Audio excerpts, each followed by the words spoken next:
오늘의 말씀은 사도행전 20장 25절에서 38절까지의 말씀입니다.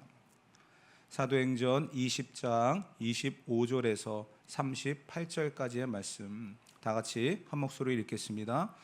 보라, 내가 여러분 중에 왕래하며 하나님의 나라를 전파하였으나 이제는 여러분이 다 내 얼굴을 다시 보지 못할 줄 아노라.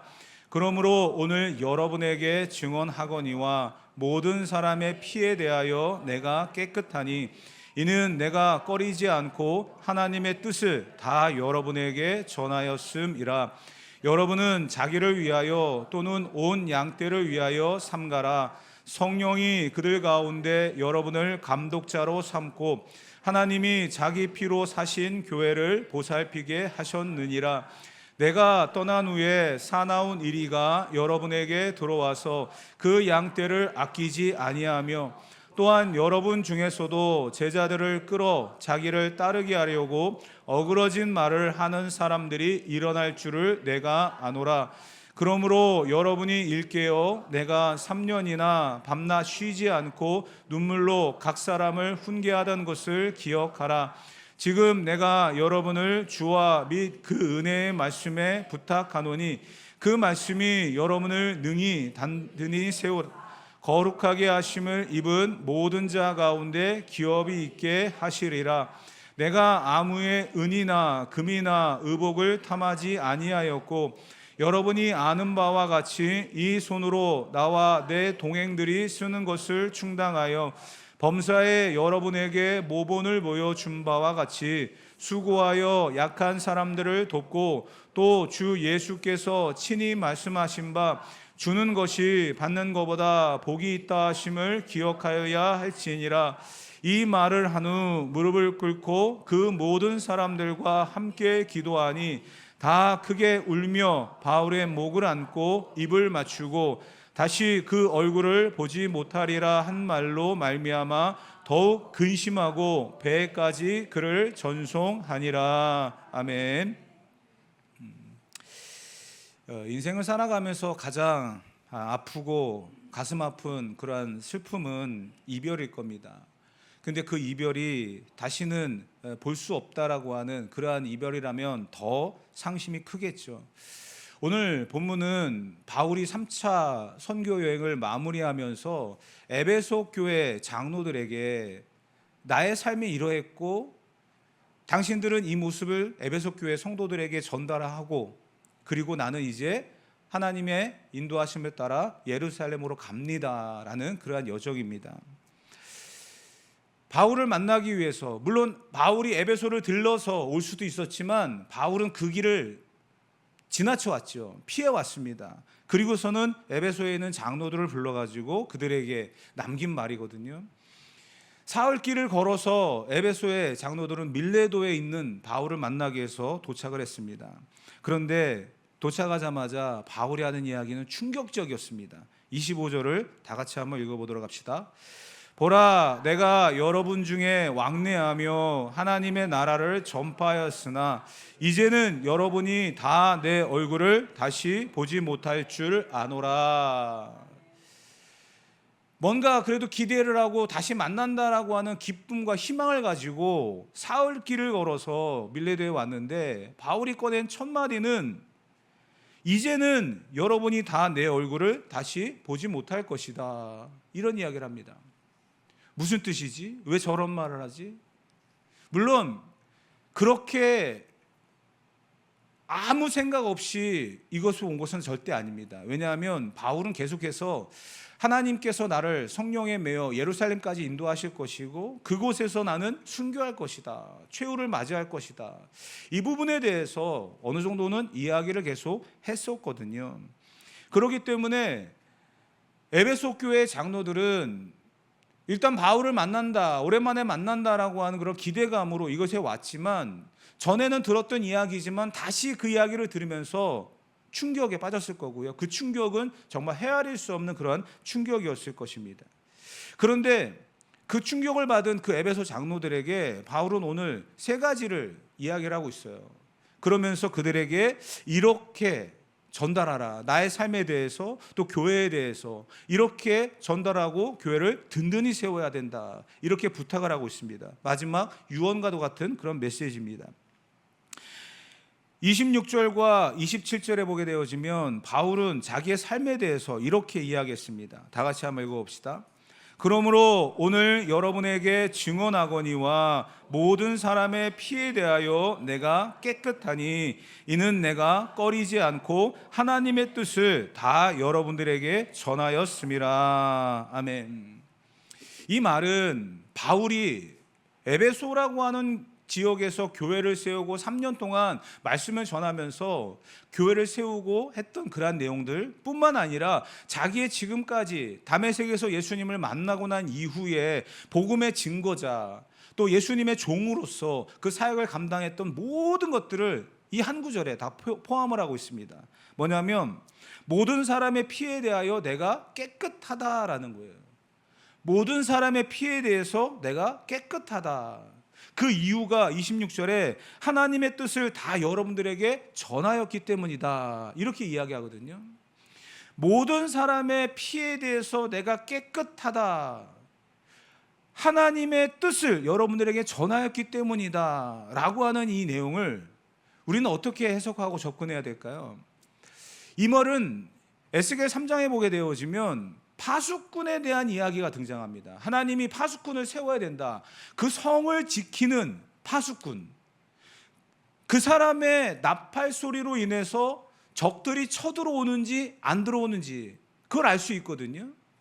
그런데 파수꾼이 성벽 위에서 경계를 쓰고 보고 있다가 적들이 쳐들어온다는 낌새를 보고 나팔을 불면 그 나팔 소리를 듣고 사람들이 전쟁을 준비하고 또 피난을 갈 사람 피난을 가고 하는 그런 역할을 하는 거거든요. 그런데 하나님께서 뭐라고 얘기하셨냐면 파수꾼의 나팔, 파수꾼이 일단 깨어 있어야 되는 것은 중요한 문제고요. 파수꾼이 나팔을 불었는데도 불구하고 그 소리를 듣지 못했다고 한다면 파수꾼에게는 책임이 없다. 파수꾼은 분명히 사명을 가지고 밤새도록 그것을 지키면서 적이 쳐들어오는지 안 쳐들어오는지를 확인을 했고 쳐들어오는 상황에 나팔을 불었다고 한다면 그거로 인해서 가족이 죽거나 아니면 전쟁의 피해를 보았을 때 파수꾼에게 책임을 물을 수가 없다. 왜냐하면 그 소리를 당신이 듣지 못했기 때문이다. 이 이야기거든요. 지금 바울이 이야기하는 것은 바로 그런 의미입니다. 에스겔 3장에 등장하고 있는 이 파수꾼처럼 나는 복음의 나팔을 불었다는 거예요. 꺼리낌 없이라고 하는 헬라어 말은 이겁니다. 바람이 부는 가운데에 돛을 펴고 항해하는 배가 있는데 원래는 그 돛을 접거나 피해야 되거든요. 그런데도 바람이 부는 가운데 돛을 편 배가 그 바람, 풍랑 때문에 더 잘 가기도 하고 그것을 무시하고 계속 나아갔다. 그런 이야기예요. 그만큼 자기는 어떤 상황 속에서든지 복음을 전하고 하나님의 교회를 세워가는 데 있어서 열심을 냈다. 그런 이야기거든요. 그러면서 자기는 모든 사람들에게 복음의 나팔을 불었다. 파수꾼처럼 당신들이 예수님을 믿지 아니하면 절대로 구원을 받을 수 없습니다. 나는 유대인이었습니다. 바리새인입니다. 그런데 지금까지 살아왔던 날들보다 다메섹에서 예수님을 만나고 구원받았습니다. 지금까지 내가 바리새인 유대인으로 살아왔던 인생은 아무것도 아닙니다. 그것은 가짜였습니다. 내가 예수님을 만나고 구원받고 천국의 소망을 가지고 내가 당신들에게 전하는 이 복음의 메시지가 진짜입니다. 그렇게 꺼리낌 없이 유대인들이 자기를 죽이려고 하고 바리새인들이 음모를 가지고 도전을 하고 그러는 가운데서도 꺼리낌 없이 복음의 나팔을 불었던 하나님의 뜻을 전달했던 그러한 사람이 바로 바울이었다. 그것을 지금 장로들에게 이야기하고 있는 것입니다. 그러면서 나는 전했기 때문에 이 피에 대해서 깨끗하다. 이런 말을 하는 거거든요. 오늘날 우리 그리스도인들이 가장 안 하고 있는 게 뭘까요? 전도예요. 복음을 전하지 못하는 경우들이 굉장히 많습니다. 물론 그 환경이 많이 바뀌었죠. 그 환경이 예전보다 복음을 전하고 예수님을 말하기에는 참 힘든, 사람들이 색안경 끼고 보잖아요. 이단 아닌가? 또 잘못된 사상을 갖고 있는 사람들 아닌가? 그리고 심지어는요, 사람들이 생활의 수준이라든지 또 지적인 어떤 그런 상태라든지 이런 것들이 많이 또 좋아지기도 했고, 많은 정보들이 흘러다니다 보니까 사람들이 거기에서 자기들 나름대로 뷔페처럼 원하는 것을 얻어가기만 할 뿐 정말 중요한 것이 무엇인지를 알지 못하고 살아갑니다. 그러면서 담대히 우리가 복음을 전하더라도 그것을 믿지 않는 그런 상황들을 많이 보게 되죠. 그렇지만 우리는 분명히 알아야 될 게, 요나처럼 마지못해 보내졌기 때문에 웅얼거리듯이 심판이 있고 구원이 있다라고 하는 이 메시지, 복음을 전하는 것으로 끝나는 것이 아니라 정말 오늘 본문의 바울처럼 꺼리낌 없이 하나님의 뜻을 전하며 모든 사람에 대해서 내가 피값, 그 피에 대해서 내가 깨끗하다라고 말할 수 있는, 우리는 분명히 알아야 될 게, 하나님은 우리의 죄에 대해서 절대 이제는 판단하지 않으실 겁니다. 왜냐하면 우리는 회개한 자고요, 하나님 앞에 구원을 받은 자들이거든요. 그런데 한 가지만큼은 하나님이 우리에게 물으신다라고 하셨어요. 그게 뭐냐면 복음에 대한 메시지를 전달했는가라는 거예요. 바울이 말하고 있는 것처럼 모든 사람들의 피에 대해서 내가 깨끗하다라고 말할 만큼 우리는 정말 복음을 잘 전하고 있는가. 가장 안타까운 그런 사실들이죠. 세상과 타협하기 위해서 복음의 나팔이 점점 무뎌져 가고 하나님의 뜻을 온전히 전달하는 그 상황 속에서 무시당하고, 어쩌면 사람들이 우리를 볼 때 교회 다녀? 하면서 좀 기분 나쁜 그런 눈으로 쳐다볼 때도 분명히 있을 겁니다. 그러나 우리는 분명히 알아야 될 것이, 바울처럼 모든 사람에 대해서 깨끗한, 모든 사람들에게 복음의 파수꾼으로서 진리의 나팔을 불 수 있는 우리 모두가 되어야 될 줄 믿습니다. 두 번째로 바울은 에베소 장로들에게 자기가 그렇게 살아왔던 그런 날들에 대해서 고백하고 난 이후에 교회를 이렇게 세워갔으면 좋겠다라고 하는 그런 부탁을 해나갑니다. 28절 말씀 다 같이 한번 읽어보도록 합시다. 여러분은 자기를 위하여 또는 온 양떼를 위하여 삼가라. 성령이 그들 가운데 여러분을 감독자로 삼고 하나님이 자기 피로 사신 교회를 보살피게 하셨느니라. 아멘. 하나님이 자기 피로 사신 교회를 보살피게 하셨다. 이것은 어쩌면 이 감독자들, 목회자들에 대한 그러한 질타입니다. 그리고 지금 장로들에게 이 말을 하고 있기 때문에 이들을 향한 또 격려보다는 오히려 책임을 묻는, 앞으로 이렇게 해야 된다라고 하는 어떤 책임감을 심어주는 그런 바울의 메시지죠. 그런데 우리는 여기에서 중요한 것을 두 가지를 발견해야 됩니다. 교회가 뭐냐라는 거예요. 답은 성경 안에 있습니다. 교회가 뭐라고요? 하나님이 자기 피로 사셨다라는 거예요. 우리는 이 사실을 잊어버리면 절대 안 됩니다. 교회는 하나님이 자기 피로 사신 거예요. 그 사실을 잃어버리는 순간 교회의 주인은 내가 됩니다. 공동체가 되고요, 사람이 됩니다. 교회의 주인은 하나님이십니다. 왜? 하나님이 자기 피로 사셨기 때문이에요. 그 사실을 잃어버리면 절대 안 됩니다. 그리고 두 번째, 지도자들과 목회자들에게 또 장로들에게 주는 이 교훈적인 것은 온 양떼를 위해서 삼가야 될 것들이 있다. 또한 자기를 위해서 삼가야 될 것들, 조심해야 될 것들이 있다. 이것을 이야기하고 있습니다. 내가 세운 교회가 아니고요, 내가 중심이 되는 교회가 아니고요, 하나님이 자기 피로 사신 교회이기 때문에 자기를 위하여 또는 온 양떼를 위해서 우리가 조심하면서 사역을 감당해야 된다. 이렇게 이야기를 하고 있습니다. 그것이 무엇이냐? 29절을 보면 이런 말씀이 기록되어 있습니다. 다 같이 읽어봅시다.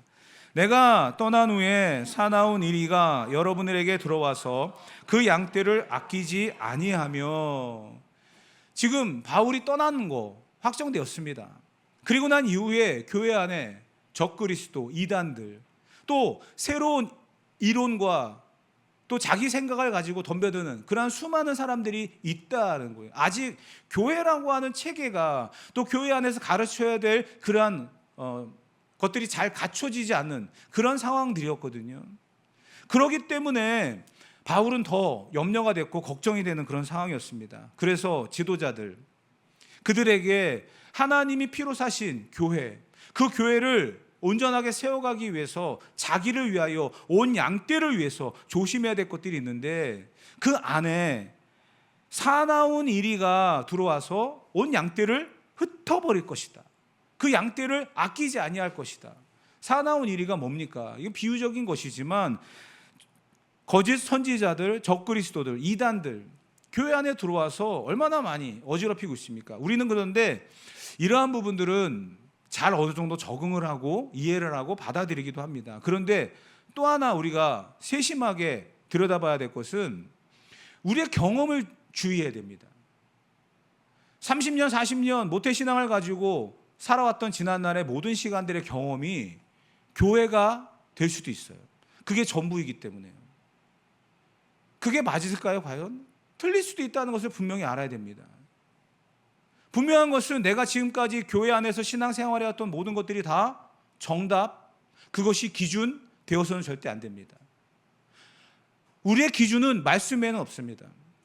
우리의 신앙의 기준은 예수 그리스도밖에 없습니다. 그 사실을 잊지 않고 살아가야 돼요. 내 경험과 지식, 그것이 앞장서는 순간 하나님이 피로 사신 교회가 아니라 내가 세운 교회가 되고 내가 중심이 된 교회가 될 수밖에 없습니다.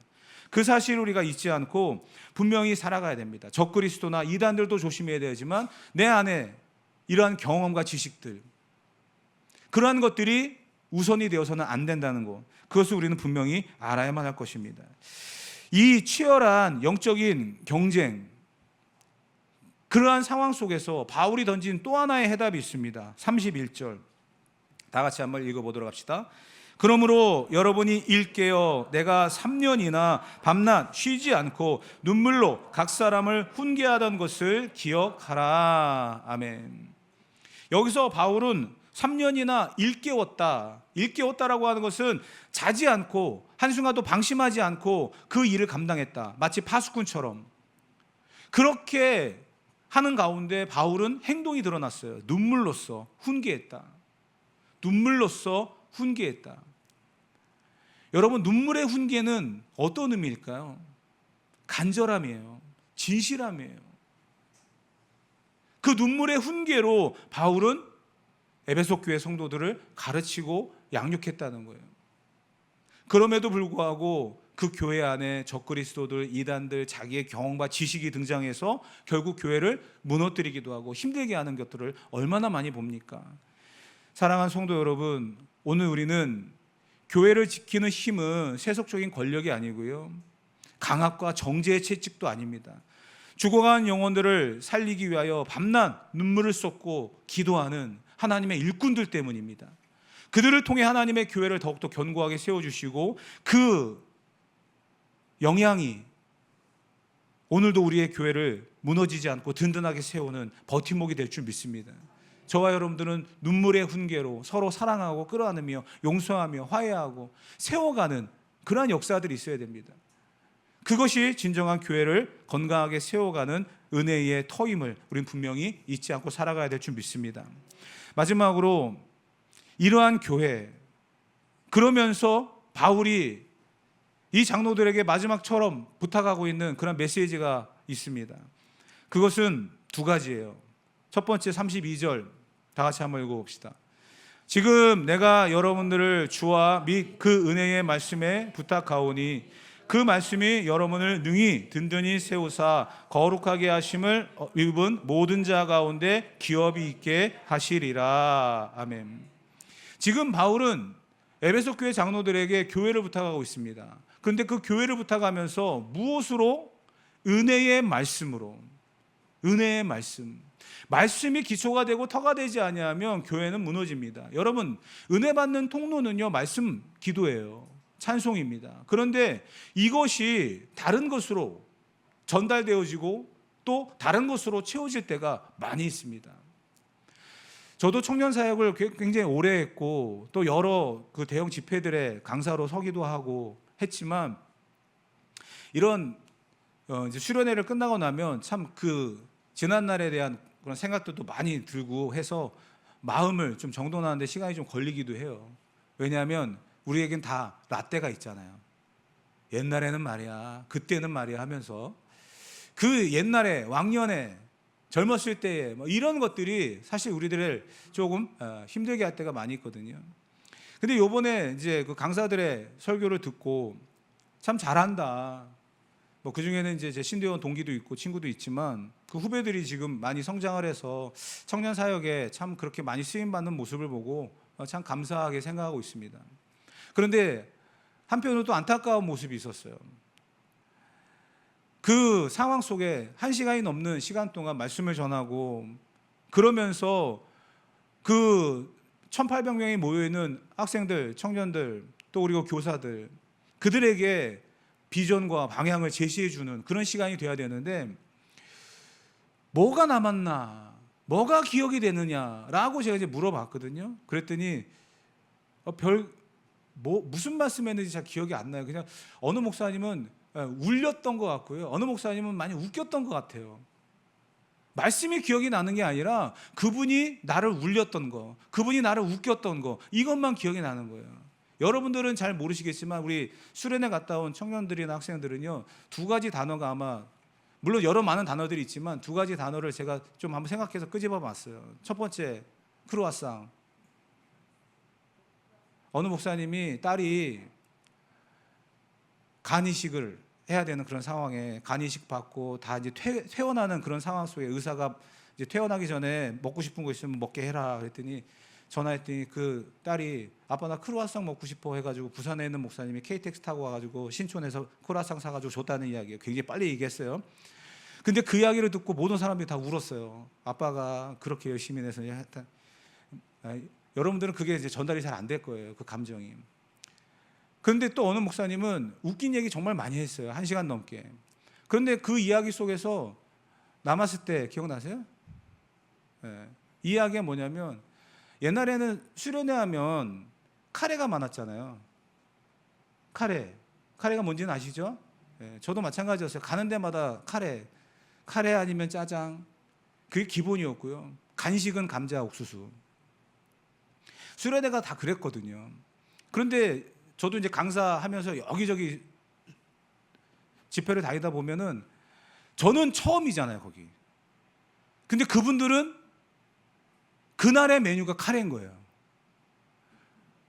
오늘 카레 먹었는데 내일 또 카레 먹고요. 막 그런 경우들이 대부분 이 수련회 집회하다 보면 많거든요. 그랬더니 그 목사님이 자기도 아침, 점심, 저녁 또 그 다음 날도 점심 다 카레를 먹었다는 거예요. 그래서 하나님 앞에 기도했대요. 하나님, 남았을 때 나는 한국 사람입니다. 나 인도 사람 아닙니다. 하면서 뭐 카레에 대한 이야기를 했는데 그런 이야기를 하니까 결국은 기억에 남는 거는 크로아상과 남았을 때밖에 없어요. 하나님의 말씀이 희석되어져 버리는 거죠. 물론 설교학적으로 예화는 설교의 창이라고 이야기합니다. 굉장히 중요해요. 그 설교를 이해를 시키기 위한 하나의 방법이거든요. 그래서 예화를 잘 써야 된다라고도 이야기하십니다. 울리기도 하고 웃기기도 하고 그러면서 청중들의 마음을 사로잡는 하나의 방법이긴 하지만 남는 것은 결국 크로아상과 남았을 때밖에 없다는 거예요. 이게 참 아픈 현실이거든요. 저도 여러 청년 집회들 다니면서 익숙해지는, 왜냐하면 똑같은 본문과 내용을 가지고 여러 번 설교하다 보면은요 굉장히 프로페셔널해져요. 그리고 거기에 MSG 막 첨가물이 들어가서 굉장히 과장되죠. 그러면 이야기는 재밌어집니다. 그런데 남는 거는 없더라는 거예요.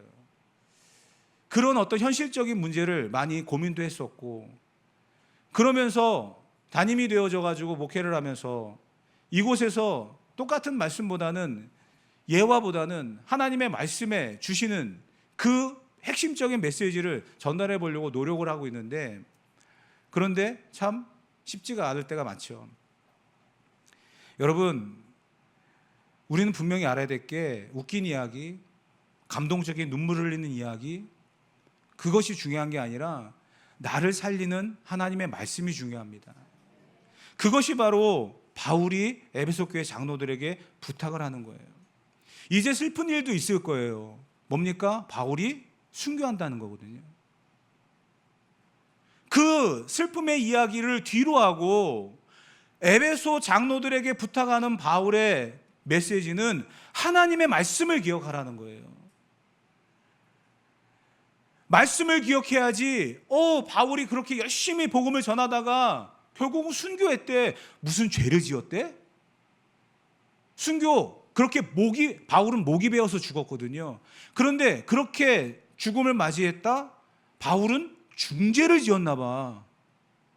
바울은 그렇게 죽을 만한 죄를 지은 사람인가 봐. 이렇게 끝나서는 안 된다는 거예요. 바울은 성령의 이끌림을 받아 예루살렘까지 가서 그곳에서 자기의 최후를 순교라고 하는 것으로 마무리해야 된다는 것을 알고 있었던 사람이고요. 그것을 이야기도 하고 했지만 사람들은 그 마지막 순간을 어떻게 기억을 할까요?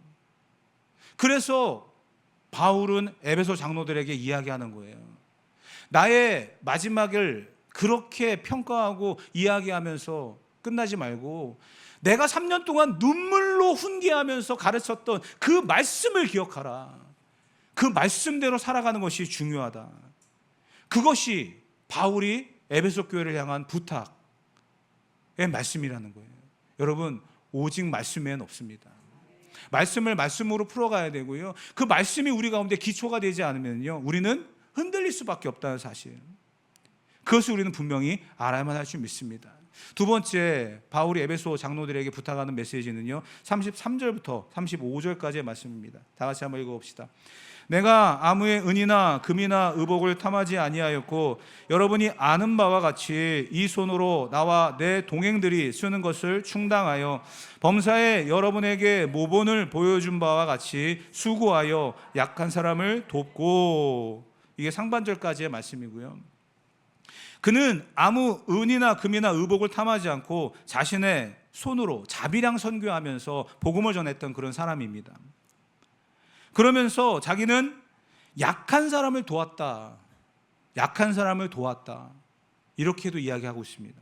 그러면서 35절 하반절에 이런 말을 또 기록해 놨습니다. 다 같이 읽어봅시다. 주 예수께서 친히 말씀하신 바 주는 것이 받는 것보다 복이 있다 하심을 기억하여야 할지니라. 아멘. 주는 것이 받는 것보다 복이 있다. 주는 것이 받는 것보다 복이 있다. 주는 것이 받는 것보다 복이 있다. 그렇게 살아가기를 주님의 이름으로 축복합니다.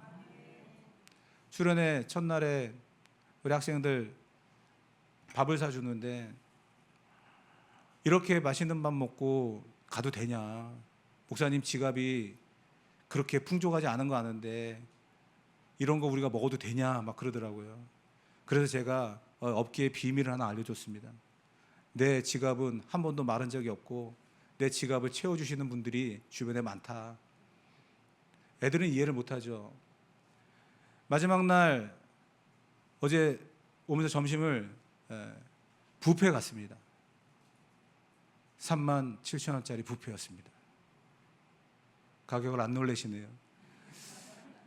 우리 학생들에게 마지막 그 수련회 잘 마쳤다라고 식사를 하면서도 그런 얘기를 전달했습니다. 너희들이 은혜 받고 너희들이 믿음 안에 서기를 바라는 수많은 우리 성도님들이 너희들을 위해서 눈물로 기도할 뿐만 아니라 너희들에게 아이스크림 하나라도 사주라고, 너희들에게 맛있는 밥 사주라고 이렇게 물질로 후원하시는 분들이 있다. 그것을 기억하고 너희들도 나중에 그런 사람이 되기를, 받는 것으로만 끝나는 것이 아니라 주는 사람이 되기를. 당신은 사랑받기 위해 태어난 사람, 좋은 찬양이에요. 그런데 여러분, 사랑만 받으면 어떻게 될까요? 이기적이 됩니다. 개인적이 됩니다. 사랑을 받는 것으로 끝나는 게 아니라 사랑을 줄 줄 아는 사람이 되어야 될 줄 믿습니다. 주는 것이 받는 것보다 복이 있습니다. 바울은 그렇게 살아왔다는 거예요. 저도 그렇게 살고 싶고요. 계속 그렇게 살기를 원합니다. 우리 모든 성도들이 교회를 더 건강하게 세워가기 위해서는요, 받는 것보다 주는 거에 더 익숙해질 수 있는 우리 모두가 되어지기를 축복합니다. 예수님은 그렇게 사셨잖아요. 자기 몸을 십자가에 내어 주셨잖아요.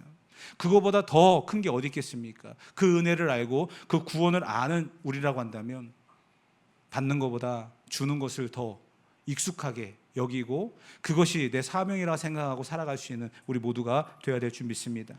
마지막으로 결론입니다. 이렇게 36절부터 38절까지 다 같이 한번 읽어봅시다. 이 말을 한 후 무릎을 꿇고 그 모든 사람들과 함께 기도하니 다 크게 울며 바울의 목을 안고 입을 맞추고 다시 그 얼굴을 보지 못하리라 한 말로 말미암아 더욱 근심하고 배에까지 그를 전송하니라. 아멘. 아마 헤어지는 에베소 교회 장로들은 이 본문 그대로일 겁니다. 무릎을 꿇고 바울의 목을 안고 입을 맞추었다. 그 흐르는 눈물을 아마 주체할 수는 없었을 겁니다. 하지만 한편으로는 바울을 전송하면서 그들의 마음속에 지금 바울이 이야기하고 있는 꺼리낌 없이 복음을 전하는 복음의 파수꾼이 되라. 모든 사람의 피에 대하여 깨끗한 자 되라. 또 하나님의 교회를 세워가는 데 있어서 그 교회는 내 경험이나 지식이 아니라 오직 말씀과 그 인도하심 앞에 우리는 순종하며 살아가야 된다. 그리고 주는 것이 받는 것보다 복됨으로 우리는 서로 나누며 섬기는 그러한 교회로 세워가야 된다. 이 말들을 기억하며 아마 에베소 교회에 가서 그 장로들은 선포했을 것입니다. 사랑하는 성도 여러분, 마지막 순간에 바울의 얼굴은 과연 어땠을까요? 눈물을 흘리고 있는 그 장로들을 바라보는 바울의 얼굴은 과연 어땠을까요? 아마 그 얼굴은 그 장로들에게 평생 기억될 만한 마지막 얼굴이었을 것입니다. 바울은 그 장로들에게 담대히 전달합니다. 그 전달했던 내용들을 여러분이 다시 한번 기억하기를 바라겠고요. 오늘 저와 여러분들도 그런 얼굴, 그런 인생 살아가고 남길 수 있는 그런 축복의 사람들 되어지기를 주님의 이름으로 축복합니다.